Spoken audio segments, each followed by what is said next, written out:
ఇది టీవీ, అది సినిమా రెండూ లేవు. ఒకటే ఉంది, కెమెరా ముందు ఆర్టిస్టులు ఉంటారు అని చెప్తున్నాడు. అది మాత్రం నిజంగా శ్రీరామ్‌కి నమస్కారాలు తెలియచేయాలి. ఈ డాటర్ ఆఫ్ ప్రసాద్ రావులో నేను ఫస్ట్ టైం నా మాండలికం మార్చారు. నేను గోదావరి జిల్లాల అబ్బాయిని.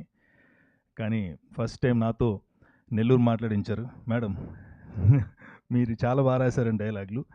అందుకు నేను దగ్గరుండి ఎవరో ఇద్దరు ముగ్గురు ఫ్రెండ్స్ ఉంటే వాళ్ళు రాత్రులు వాళ్ళతో ఫోన్లో మాట్లాడేవాళ్ళని. ఆ సాగదీయటం ఎలా ఉంటుంది, వంపడం ఎలా ఉంటుంది, కామాలేంటి, పున్ స్టాప్లు ఏంటని. మ్యాక్సిమం ఇందాక ఇప్పుడే మా డైరెక్టర్ ఆయన సురేష్ జోనల్ గారు బాగా చేశారండి, స్లాంగ్ బాగా మాట్లాడారన్నారు. Thank you so much sir. Uday Bhan garu, నేను ఎప్పుడు చాలామందిని ఇంటర్వ్యూ చేశాను. దాదాపు 1200 ఇంటర్వ్యూస్ చేశాను. చాలామంది హీరోలను కలిశాను. కొంతమందిని కలిసినప్పుడు కొన్ని అడగాలనిపిస్తుంది. మిమ్మల్ని చూసినప్పుడు అడగాలనిపించింది. మీరు, నాగార్జున గారు, మీరు ఏం చేస్తారు సార్? ఏం చేస్తూ ఉంటారమ్మా? ఏం తింటూ ఉంటారమ్మా? ఎలా అమ్మా? ఏంటమ్మా ఇదంతా? నాగ చైతన్య గారు ఏం తింటారో అది తింటానండి. నాగార్జున గారు ఏం తింటారో నాకు తెలీదు. ఆయనకి నాకు చాలా గ్యాప్ ఉంది. అండ్ ఉదయ్ భాను గారు, wish you all the best. And చాలా చాలా గార్జియస్ లేడీ ఆవిడ. ఈ ఇందులో పర్టికులర్గా చాలా మంచి ఫెరోషియస్ క్యారెక్టర్ చేశారు. ఆల్ ది బెస్ట్ అండి. రాజీవ్ కనకాల గారు, నేను గురించి ఒక్క మాట ఎక్కువ చెప్పాలి.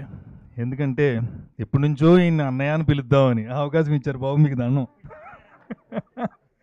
ఎందుకంటే నా నట శిక్షకులు అయితే హ్యాపీ.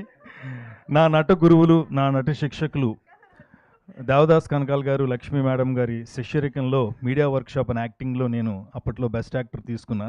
వాళ్ళ శిష్యరికం నుంచి వచ్చాను. ఈరోజు నేను అన్నం తింటున్నానంటే మా గురువులే కారణం. వారికి నా మనస్ఫూర్తిగా ధన్యవాదాలు, ప్రణామాలు తెలియజేసుకుంటున్నా. అప్పుడు రాజీవ్ గారు అక్కడికి వచ్చేవాళ్ళు మేము వర్క్షాప్ చేస్తున్నప్పుడు. ఈయన చూడటానికి కట్టెన్లు అవి తీసేలా చూసేవాళ్ళం. రాజీవ్ గారు